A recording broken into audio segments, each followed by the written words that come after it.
മേരികുളം ചേമ്പളം കിഴക്കേ മാട്ടുകട റോഡ് തകർന്ന് യാത്രാക്ലേശം രൂക്ഷമായി. ചേമ്പളം ആദിവാസി ഉന്നതിയിലൂടെ കടന്നു പോകുന്ന റോഡിനെയാണ് അധികൃതർ അവഗണിച്ചത്.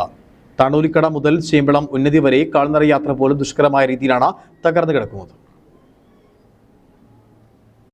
മേരികുളം താണോലിക്കട ചേമ്പളം വഴി കിഴക്കേ മാട്ടുകട്ടയ്ക്കുള്ള റോഡ് തകർന്നു കിടക്കാൻ തുടങ്ങിയിട്ട് വർഷങ്ങൾ പലതു കഴിഞ്ഞു. റോഡ് തകരാൻ തുടങ്ങിയ സമയം മുതൽ അറ്റകുറ്റപ്പണികൾ നടത്തണമെന്ന് ത്രിതല പഞ്ചായത്ത് ജനപ്രതിനിധികളോട് അഭ്യർത്ഥിക്കുന്നതാണ്. എന്നാൽ അധികൃതർ ജനങ്ങളുടെ ആവശ്യം അവഗണിച്ചു. മാസങ്ങൾ പിന്നിട്ടതോടെ റോഡ് കൂടുതൽ തകർന്ന് യാത്രാക്ലേശം രൂക്ഷമായി. വാട്ടർ അതോറിറ്റി പൈപ്പിടിയിൽ കൂടി കഴിഞ്ഞതോടെ റോഡിന്റെ തകർച്ച പൂർണ്ണ തോതിലെത്തി. ഇപ്പോൾ ഒരു ഓട്ടോറിക്ഷ പോലും വരാത്ത അവസ്ഥയിൽ റോഡ് തകർന്നു കിടക്കുകയാണ്.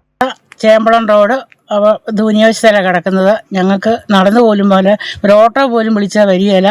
അതുകൊണ്ട് പെട്ടെന്ന് മേലധികാരികൾ ഇത് ഞങ്ങൾക്ക് നന്നാക്കി തരണമെന്ന് അഭ്യർത്ഥിക്കുകയാണ്. സ്കൂളിൽ പോകുന്നവരും നടന്നു പോകുന്ന ഒത്തിരി വാഹനങ്ങൾ ഇതിലേ പോകുന്നത്. ഓട്ടോയൊക്കെ കുഴി ചാടിയാണ് പോകുന്നത്. ഞാൻ ഈയിടെ പോയിട്ട് തന്നെ കുഴി ചാടി എൻ്റെ കാലും കൂടെയും പോയി ഓട്ടോ.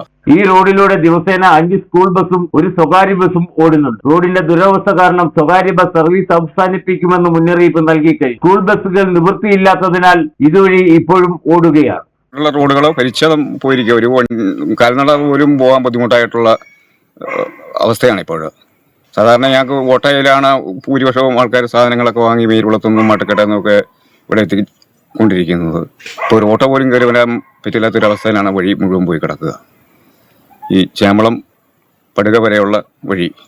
നിലവിൽ പുതിയ ഭരണസമിതി 27-ന് അധികാരമിൽ പഞ്ചായത്തിനെ നയിക്കാൻ റോഡ് കടന്നു പോകുന്ന 4-ാം വാർഡിൽ നിന്നും തെരഞ്ഞെടുത്ത അംഗമാണെന്നാണ് സൂചന. എന്തായാലും പുതിയ ഭരണസമിതിക്ക് ഈ റോഡ് വെല്ലുവിളി ഉയർത്തിയത്. Idukki vision news, Ayyappancoil.